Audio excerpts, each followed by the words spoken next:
Thank you, everybody, for coming today. We've got a beautiful day for this. We've got quite a project. It's a $200 million plus project going on here to replace some bridges, widen the road, give us 6 lanes through there, 3 in each direction.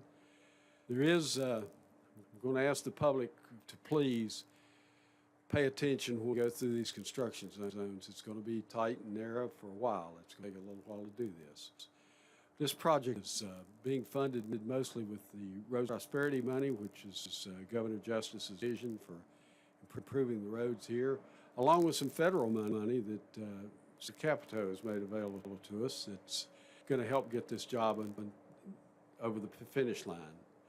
So before I talk a whole bunch, I want Senator Capito to come up and make a few remarks, if she would.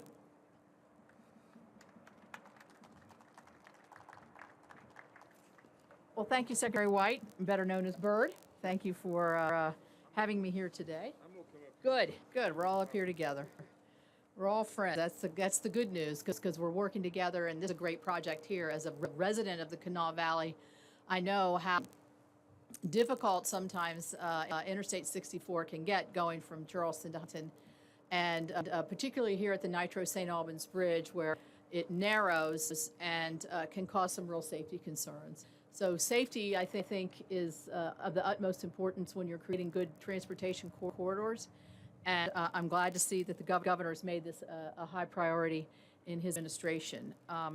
This has, I'm lucky in that I am the ranking member, which means I lead Republican on the Environment and Public Works Committee, which does the 5-year, sometimes 6-year big infrastructure package that comes along and provides the formula funding that the Roads to Prosperity gets married with, and then we're able to, the governor's able to really move forward on some really very expensive and critical projects, such as the one we see here today. So we're in the midst of doing that right now. There's been a lot in the news about the infrastructure package that the president has put forward, several trillions of dollars. Where I'm working, I've been in office, talking to the president himself and the vice president, the secretary of transportation, so that we make sure that the needs that come forward with this bill meet the needs of West Virginia, and that Governor Justice has a large part in telling me, along with Bird and Jimmy, what West Virginia really needs. I mean, I think I know, but no, reinforcement's really good, and I want to make sure that we're doing it the best we can to really have dollars go as quickly as possible. So I'm happy to be here today. This actually was a competitive grant, federal grant of $20 million through a thing called the Build Grants, which is better utilizing investment to leverage development grant. How about that? But that means West Virginia competed against a lot of other states for these dollars and very successfully completed.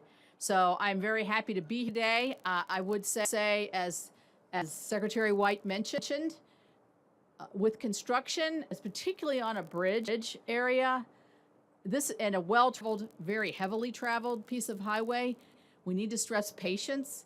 There are going to be times when people are going to be inconvenienced, when they're going to be asked to stop when they don't want to stop, or asked to go slower when they don't want to go slower. But that's going to continue, because in the end, it's going to be great. So I would ask everybody, including me, to be patient as moving through this Interstate 64 enhancement on this bridge. And I look forward to seeing it done and complete. And I am very pleased to be here with the governor of the great state of West Virginia. He is has done put a priority in an area where I think West Virginians want to see it, and that's the guts of our state. That's our infrastructure. And I feel blessed to be placed in a good place in Washington to be able to assist with that. So with that, I'll say thank you very much. Thank you, Bird, and thank you, Governor. Thank you, Senator. For those of y'all that aren't as intimately aware of what goes on inside the Department of Highways, I can't tell you how great it is to have a partner in Washington that's as great as Senator Capito has been. She always answers the phone, and she always listens, and has been a great help to us all the way through in getting our job done. The other big proponent of highways has been Governor Jim Justice. Without him, this wouldn't happen. Without his vision, most of these roads projects would not happen. It takes a man that's big and looks out in the future. These jobs will benefit people long after he's not governor, but he still thinks about what can I do for the future of West Virginia, and he's done a really good job of that. So before I rattle on about the governor, and I'm fortunate enough that we've been friends for almost 45 years, I guess, a long time, and I feel like I know him well. And his heart is with you guys. His heart's with the people of West Virginia. I'm going to let him go on about this project a little bit and explain it to you.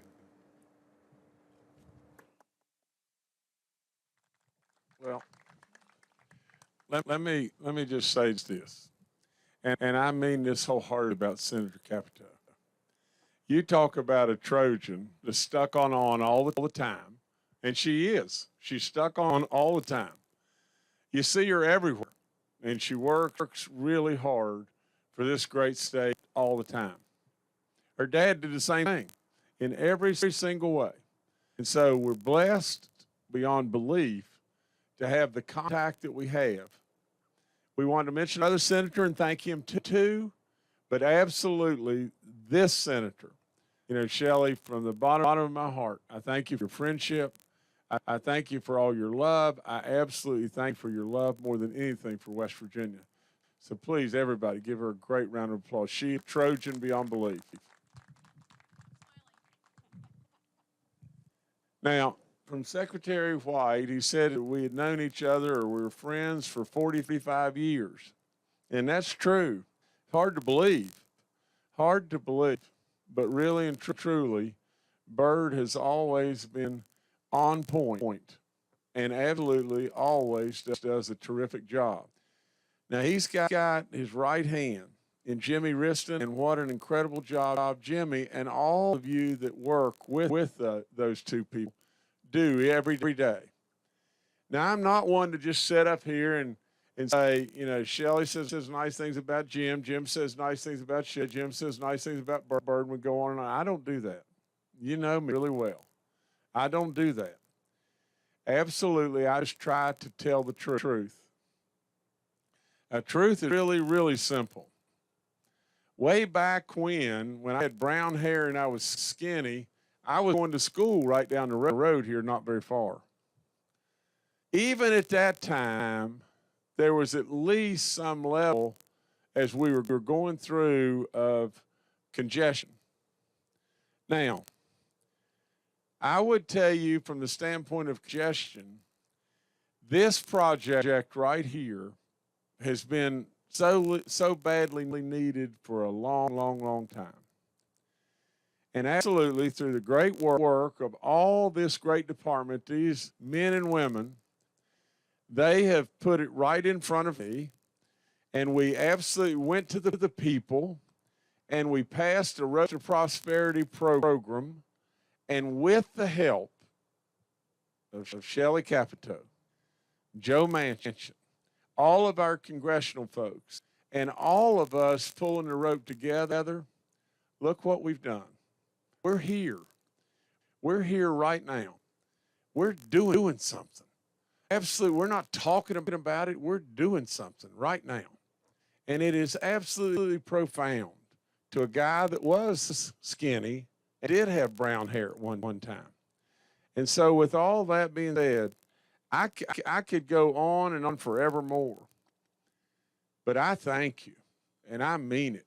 I really mean it. All of you helping pull the rope in every way. You know, all I've done is kind of just waddle along behind and maybe just keep you on track every now and then. You deserve the credit, and I thank you from every aspect of me. So thanks again. It is an absolute project that's been needed for forever. And now, here we go. Here we go. Only last thing I'd say, we broadened our safety awareness of the construction that was going on from a week last year to a month. And we need all of you to help us convey that every day. You know, we've got workers, and orange cones. So many of them, they're like fleas. They're running everywhere. And absolutely, we've got to protect them because they will give us more and more goodness. So watch out for them. Slow down. Slow down. Absolutely give them the respect that they deserve in every way. So anyway, that's all I can say. Again, I thank you. I congratulate you, and we're on to good stuff. Thank you. Thank you, Governor. And on that topic, I want to kind of give you a little math here. But if we got a 3-mile project out here, the difference in going through that work zone at 70 and the difference in going through 50 is less than a minute. People are speeding through work. They're not saving any money. They're not saving any time, but risking somebody's life.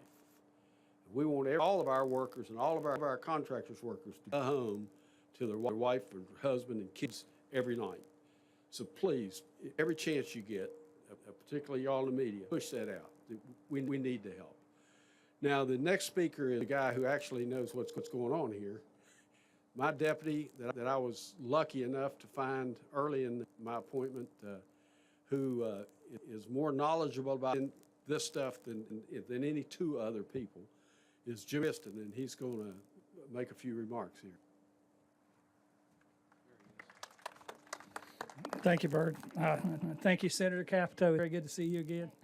Governor, good to see you as always. The people on the stage here, this is what projects this is all about. It's about leadership.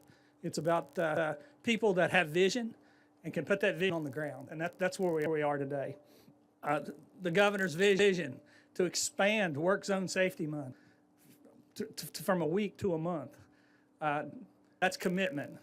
That's the kind of commitment we need from the public. That's the kind of commitment we need from our partners in the media.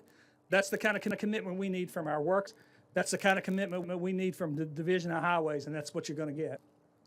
We're not going to go out there and meet the minimum standards and comply with a minimum standard when it comes to the safety control device and the traffic control that we have on this project. We're going to go above and beyond. We're going to be committed to our national campaign, work toward 0 deaths on our highways. And that has to start right at the work zone where all of these good folks are going to be working. I want you to take a look at everyone wearing a vest out here. They're going to be in these work zones. These people are important. They're important to their families, and they need to go home every evening. It wasn't very long ago that we were in Williamstown with the governor, and we visited the work zone memorial that we have for highways up there at the rest area. That's probably the most challenging project that I ever worked on, because that memorial is covered with names of workers that we have lost while they were out there working, trying to make a living. And we should always remember them. We should always work toward making sure that doesn't happen anymore. And the way we do that is exactly what I'm talking about. I'm talking about leadership, and I'm talking about commitment. And that's where we are. Our national campaign, drive safe, work safe, save lives. It means something. Secretary White did you a little math, and not to be outdone because I am the engineer in the crowd. That 1 minute buys you 88 feet. 88 feet. What that minute buys you, 88 feet. It's just not worth it. It's just not worth it. Governor, I want to thank you for actually issuing the proclamation today for expanding our work zone safety and keeping all these good folks safe.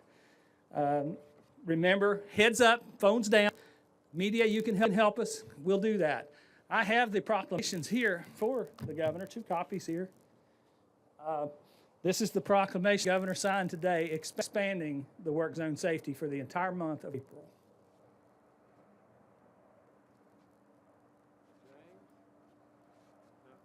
James, you hold that. Somebody's going to have to read other than me because I can't see it.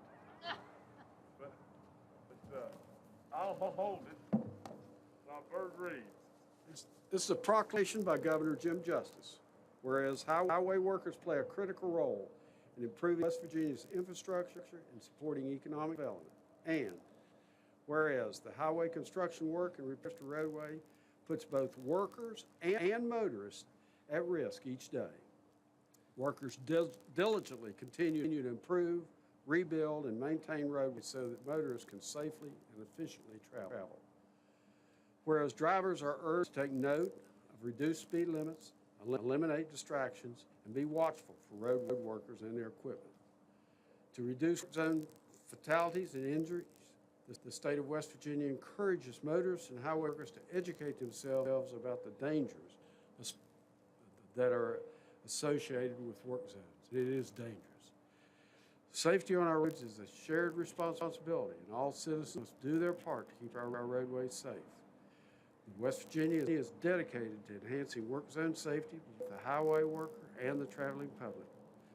Now, therefore, let it be resolved that I, Jim Justice, Governor of the great state of West Virginia, do hereby proclaim April 2021 as Work Zone Safety Awareness Month.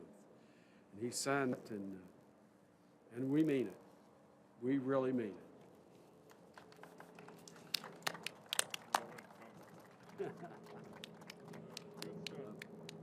Now, if anyone has any easy questions, we'll take those. Must be easy now. I hope it is. So obviously, you guys were mentioning drivers will probably get a little frustrated with this, but I know you mentioned safety, jobs. I mean, that's a big reason you're doing this. Can you just go in a little more into detail, particularly why drivers, when they're getting frustrated, should say it'll be worth it in the end for this state, for the jobs. Talk a little bit about that.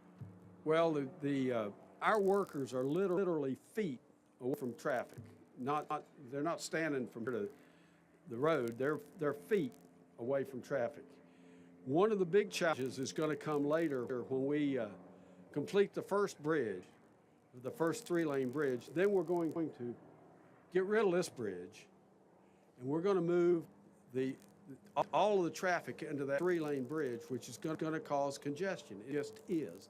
But it's the only way to get that done and to replace this other bridge. So it's going to take a lot of patience on people. Leave 5 minutes earlier. It's save a life.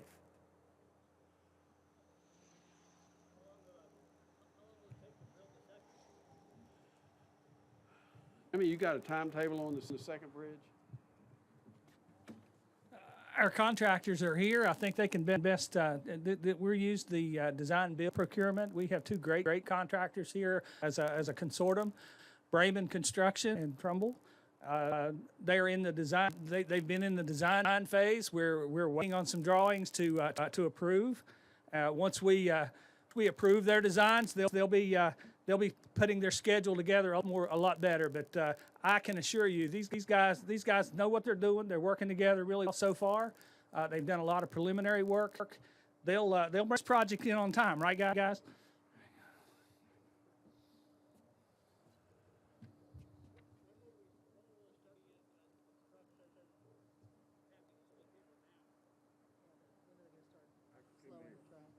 They're going to start. We'll be starting immediately, right, guys? You're ready to go. So is it still an estimated fall 2023 for the project to be complete? Yes. Okay, and then you're going to kind of keep the public updated with phases? We absolutely are. We'll have a dedicated website here where you can get updates regularly. If anything untoward happens, we'll be contacting you guys and relying on help for you. I will comment, most of the media is we have been working diligently on our secondary roads with our pothole patching, and you guys are really helping out by letting the public know where that activity is going on out there. That's making a big difference. That's going to help keep people safe. Can I ask you for the first phase what drivers can expect? I mean, or how long it might go on for, or if that's a better question for one of the other. I think at this point, yeah, that'd be a better question for them. The design build part actually is an innovative way to get a project done to where the engineering and the construction go on concurrently. So the time frame kind of falls out of that. We put a tentative schedule up normally, and we get a start date, we get an end date, and then these guys work that to get a schedule and work within those parameters. Yeah, and I encourage the press, if you've got questions, Jennifer Dooley is the go-to person, and she'll get the answer for whatever it is. that if you've got questions as we go along, she's the contact person. Just get a hold of her and give her your questions. She'll get you an answer, usually pretty quickly. And let me say one thing real quick, okay? And just this. Your question was for drivers that are out here and they're having to wait, what's the benefit? Well, the benefit is easy when you see that we're going to have congestion alleviated for decades to come. That's easy. But the other thing that they may miss is just this, all the jobs that are going on with our state like crazy right now. But the other thing they miss is just this, maybe, and that is just this. By doing this, people come here. People will move here. In all honesty, their own home could significantly increase in price. All the advantages from the economics to the safety to absolutely all the jobs that are provided. That's what's really going on. And so the only other thing I would add is the second bridge, absolutely, from my standpoint, will be underway either right at the moment that the first one's done. This will be like driving the Golden State when the track comes together, or it will be underway prior to. So that's your timeline. And I'm good at setting on people, so that's what we got to do. And it really hurts